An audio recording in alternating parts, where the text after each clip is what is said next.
Hello and welcome to EDUC 407, week number 6. Hey, we're getting close to the end of our term. One thing I will tell you is make sure that you're getting all of your assignments turned in. Make sure you check your grades. If I have missed something, please let me know. And I have no problems going through and correcting that, but you got to let me know.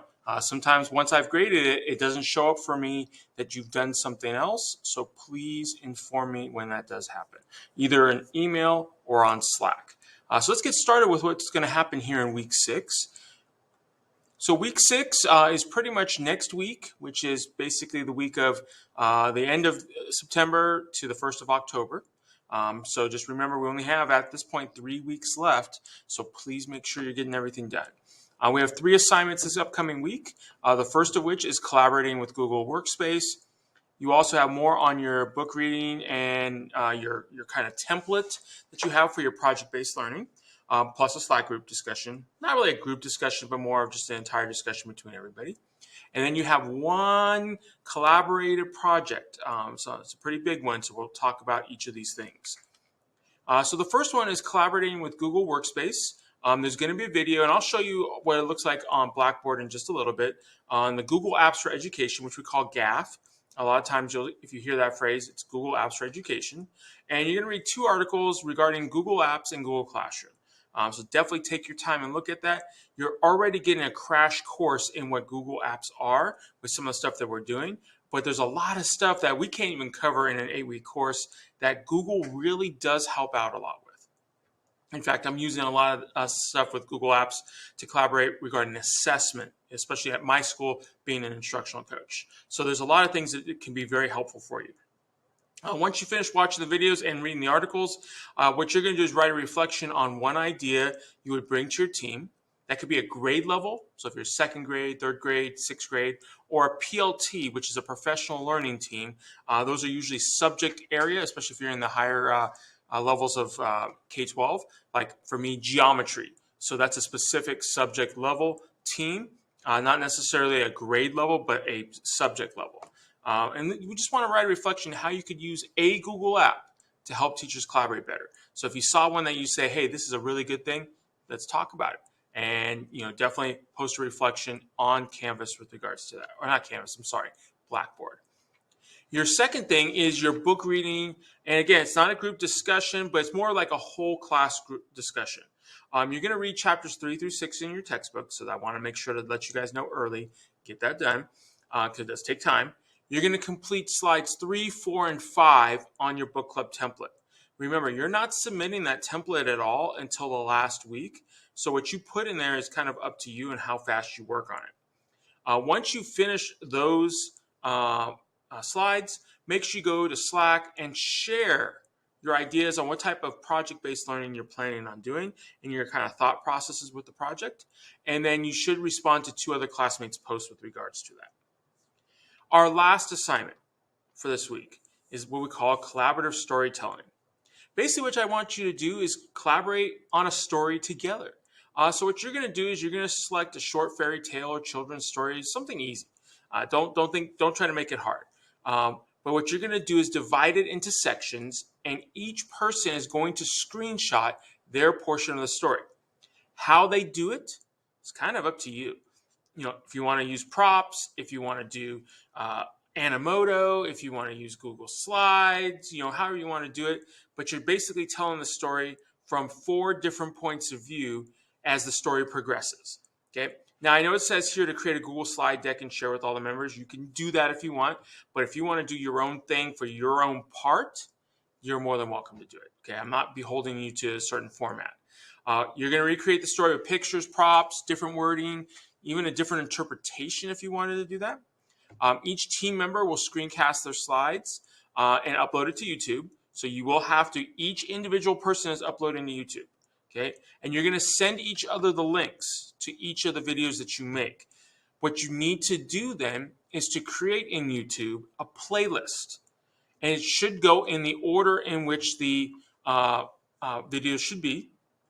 So that way, when I view it, because you got to share that playlist link with me, when I view it, guess what? I'm going to watch it in order, and I should get the whole story. Now, because it's a collaborative project, again, you're going to be graded on what you do. So if there's one person in the group, and it does happen from time to time, that doesn't do their part, as long as you guys do your part, I'll know who didn't do their part.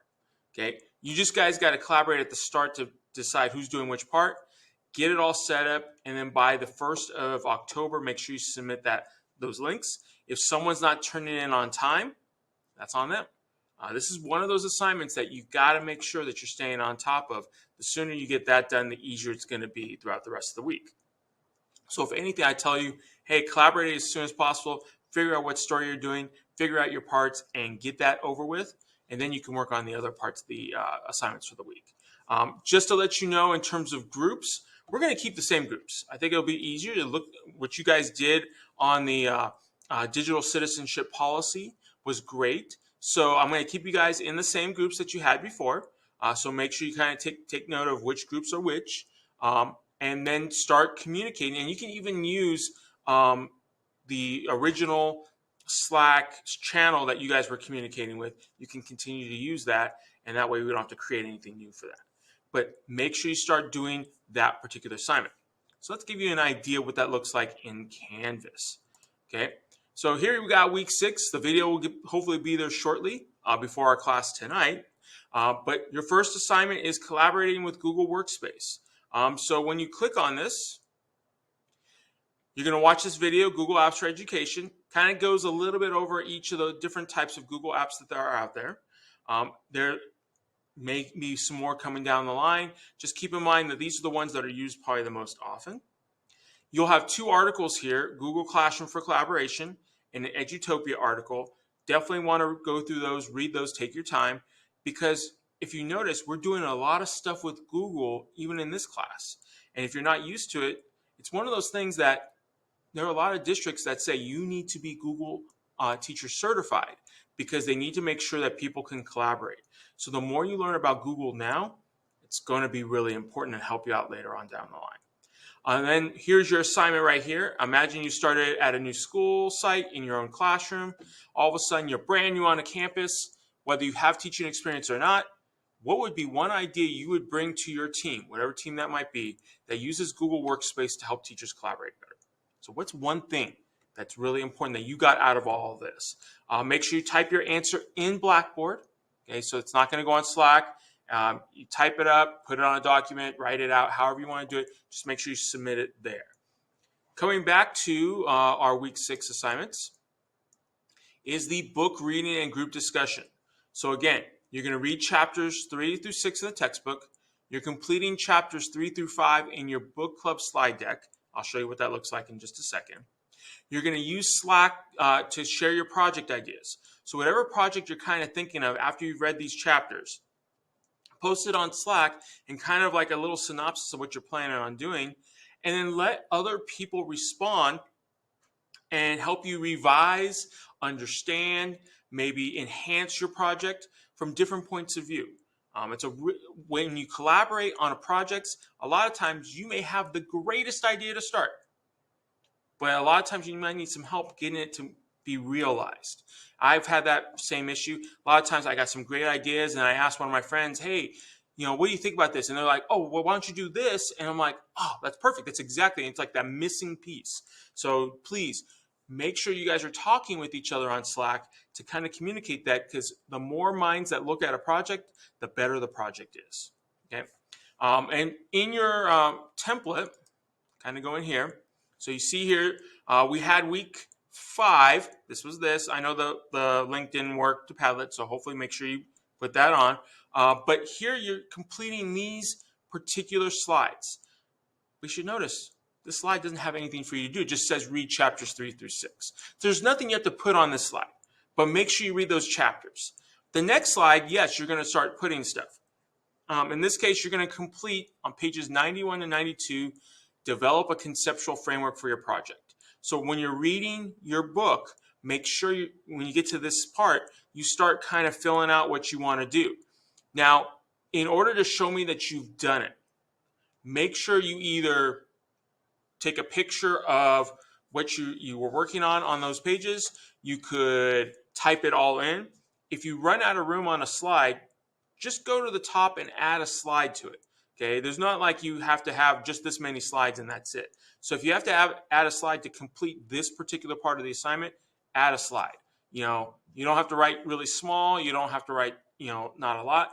I want you to fill it up the best way you know how, because when it comes down to when you have to make a project, you can kind of look back at this and say, okay, this is how I develop it to make it worthwhile. Again, I'm not expecting perfection with projects.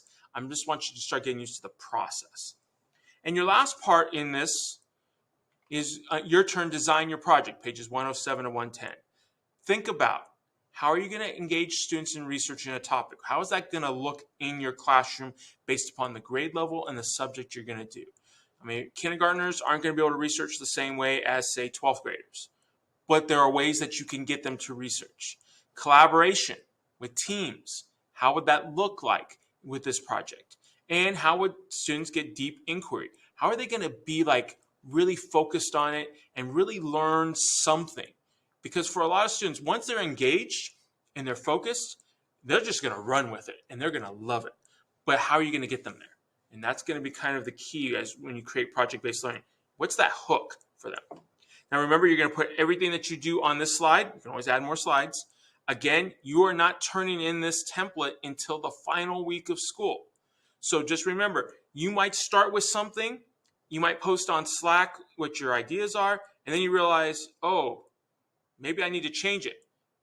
You're not turning this in until the last week. So remember, if you change it, I won't know. So feel free to start putting your stuff in there, make changes as needed, so that way you have your kind of final product at the very end of the term. Okay. Coming back to Blackboard is our last assignment, collaborative storytelling. Again, you're creating basically a fairy tale or a children's story.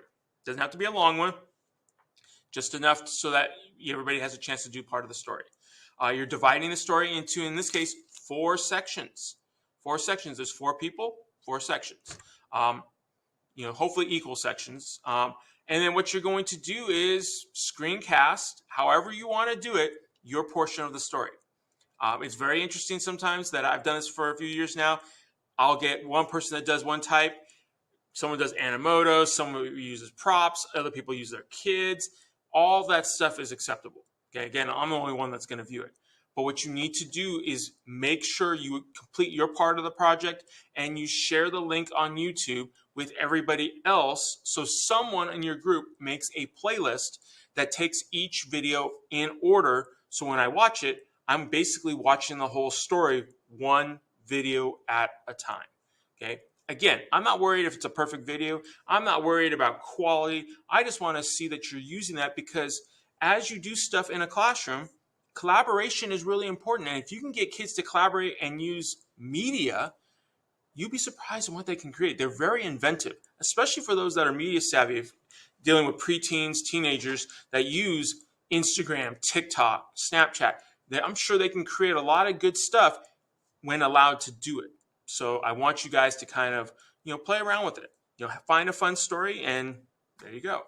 You'll see here there's a video from a previous class where they did the 3 little pigs. In their portion, they use props and they use their cell phone, to create the video. So again, yeah, I'm talking about screencasting, but at the same time, if it's just telling a story with your voice and you're using, a video camera or your phone or some other way of doing it, it's going to work perfectly fine for me, just as long as I get the whole story. One last thing I do want to make sure to reiterate on this collaborative storytelling, you need to make sure you get your individual part done. If someone does not get it done before the 1st of October, which is when it's due, don't wait for them to submit it. You submit it with your group. If they don't submit it on time, that's on them. So they need to make sure they're staying on top of this part of the project because it is important for them. But if you have any questions, make sure you come talk to me, whether it's on Slack or by email. I'm more than willing to help out. I'm looking forward to seeing your stuff so far this year or this term. I have enjoyed everything. So guys, keep up the good work. And if you need anything, let me know.